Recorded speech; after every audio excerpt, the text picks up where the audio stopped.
Mara Ellison was not the kind of woman anyone noticed when she walked into a room. She was quiet in the way that rivers are quiet, still on the surface, but always moving underneath. She lived alone in a small white cottage at the edge of Silverwood Creek, a town that sat exactly between two worlds and belonged fully to neither. On one side of Silverwood Creek was Ironmore, a strong, disciplined territory led by a man people spoke about in careful voices. On the other side was Ashvale, a fiercer land, full of heat and pride, ruled by someone whose name alone made people straighten their backs. Mara did not belong to either side. She was the daughter of a peacemaker, a man who had given his life trying to stop a war that had been going on for 11 years. She had learned from him that staying neutral was not weakness, it was wisdom. She spent her days collecting herbs from the forest, treating small injuries for the people of the creek, and keeping to herself. She asked for nothing from either territory. She gave nothing either. She was simply Mara, the quiet woman in the cottage who could pull fever out of a child overnight and set a broken bone without flinching. One October evening, after the sun had gone down and the air had turned cold enough to see your breath, Mara went out to gather a late-season root that only grew near the ravine. She carried a lantern and a cloth bag and thought about nothing except getting home before the temperature dropped further. She almost walked past him. He was half hidden beneath the roots of a fallen tree, and for a moment she thought it was a deer. Then she saw the hand, a human hand, pale and still, resting in the mud. Mara knelt down. She pressed 2 fingers to his neck and found a pulse. Faint, skipping, but present. She could see the wound immediately. Something had gone into his side, and whatever it was had left a burn around the edges that she recognized at once. Silver, a silver-laced wound. In a shifter, that was nearly always fatal if left untreated. She did not stop to think about who he was. She did not stop to wonder which side of the ravine he had come from. She only thought about the pulse under her fingers and how quickly it could disappear. Getting him to her cottage was the hardest thing she had done in years. He was a large man, tall, broad-shouldered, built like someone who had never spent a day being careful. She used a flat piece of bark as a sled and pulled him through the mud for 20 minutes, stopping twice when her arms gave out. She got him through the door, she got him onto her table, and then she worked. She removed her coat, rolled up her sleeves, and began the process of extracting the silver. It had to come out with her bare hands, piece by piece, using specially oiled cloth to protect her skin.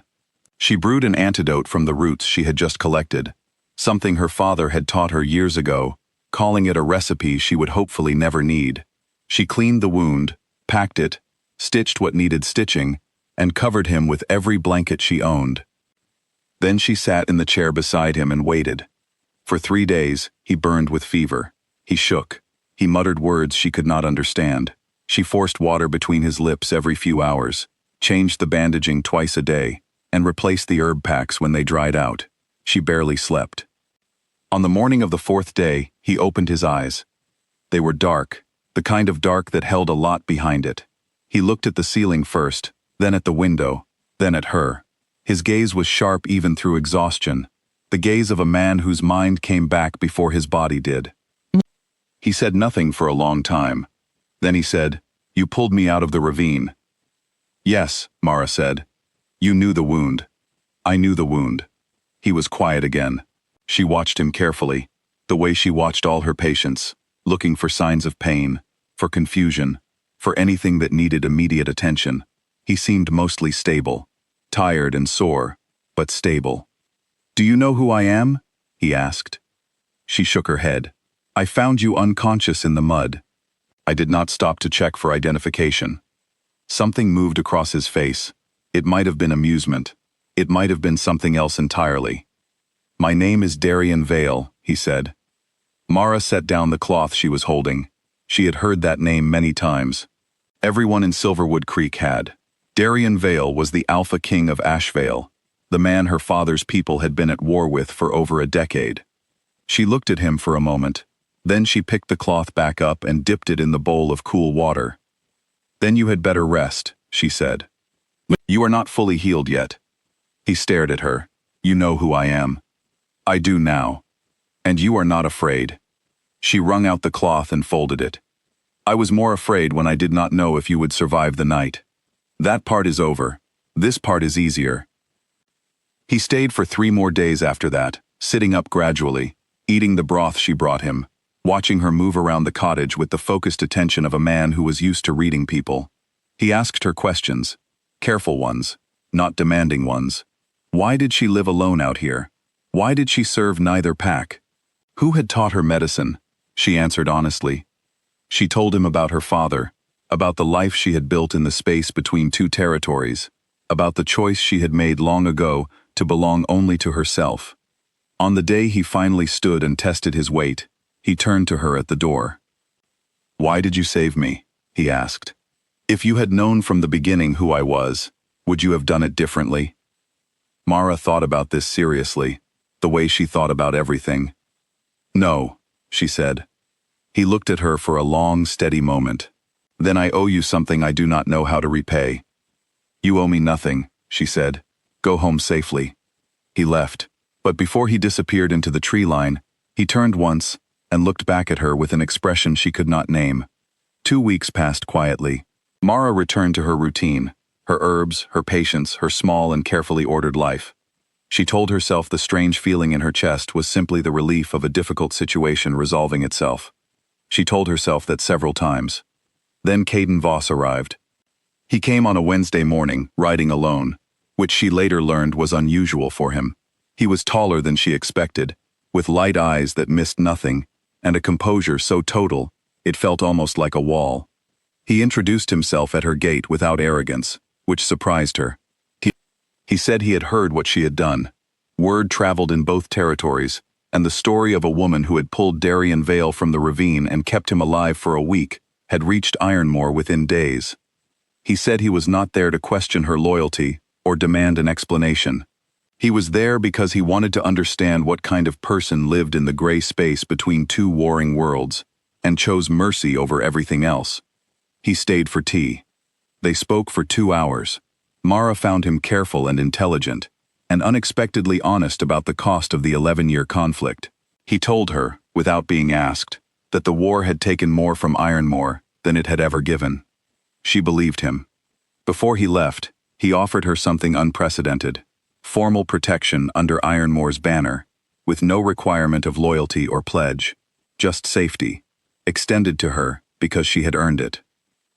Mara did not accept, but she did not refuse outright either.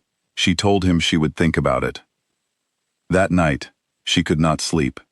She was still awake at dawn when she heard hoofbeats on the road, and this time they did not stop at the gate. Darien Vale walked straight up to her door and knocked like a man who was used to doors opening for him. He had heard about Caden's visit. His jaw was tight and his eyes were sharp, and for the first time since she had met him, he looked something close to unsettled. 10 minutes later, Caden Voss also appeared. Mara stood in the doorway of her cottage watching 2 alpha kings face each other in her garden, while the morning birds made noise in the trees above them. The tension between the 2 men was the kind that precedes very bad decisions. She stepped between them. She was not tall. She was not intimidating by any physical measure, but she looked at both men with the clear, unimpressed gaze of a woman who had spent 3 days keeping death away from one of them, and 3 hours listening honestly to the other, and she spoke in the same calm voice she used when she told a frightened child a needle would only hurt for a moment. "I am not a field," she said. "I am not a border. I am not a reason to raise a hand. If either of you comes to my home to fight, you can leave now and not come back." Neither man moved. "I saved one of you because it was right. I gave the other honest conversation because it was respectful. That is the full extent of what has happened here. If you both want to waste what could be something good by turning it into a competition, that is your choice, but it will not happen in front of me." Silence. Then Darien exhaled, a long, slow breath, and stepped back.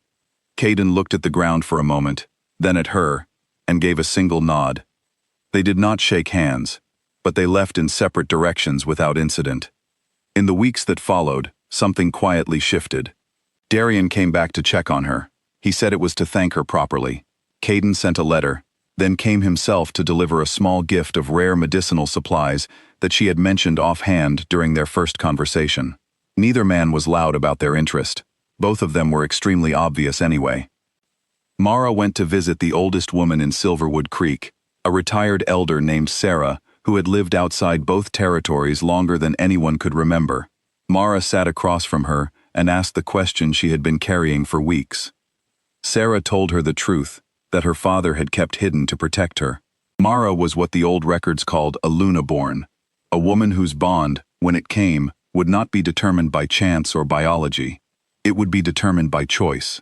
Her heart would go where she decided to send it, and her decision, when made, would carry the kind of weight that could settle or shatter the ground around her. Her father had known, he had believed, with everything he had, that she would use that gift to do what he could not. The fracture came from inside Ironmore, a group of soldiers who wanted war to continue, because peace had no place for men like them.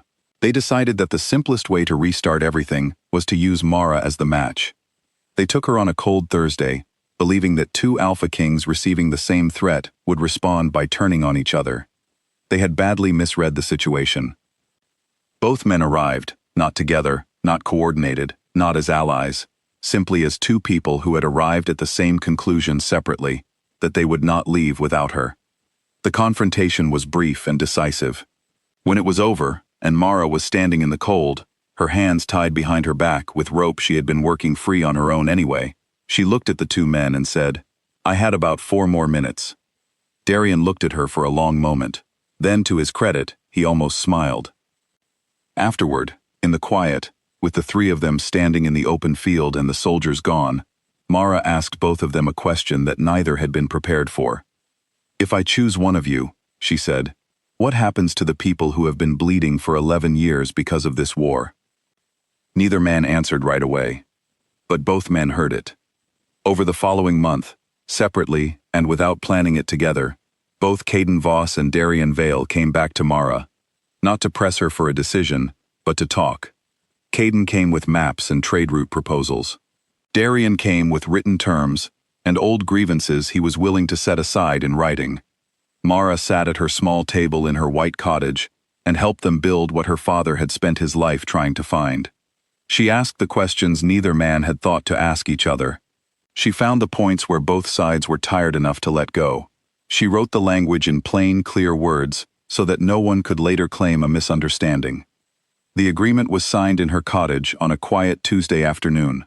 Caden Voss and Darian Vale signed their names on the same page for the first time in 11 years. Her tea had gone cold by the time they finished. The Silverwood Accord, as people later called it, held. It was not perfect. There were difficult months ahead, arguments over borders, and old wounds that took years to close. But the war was over. The bleeding stopped.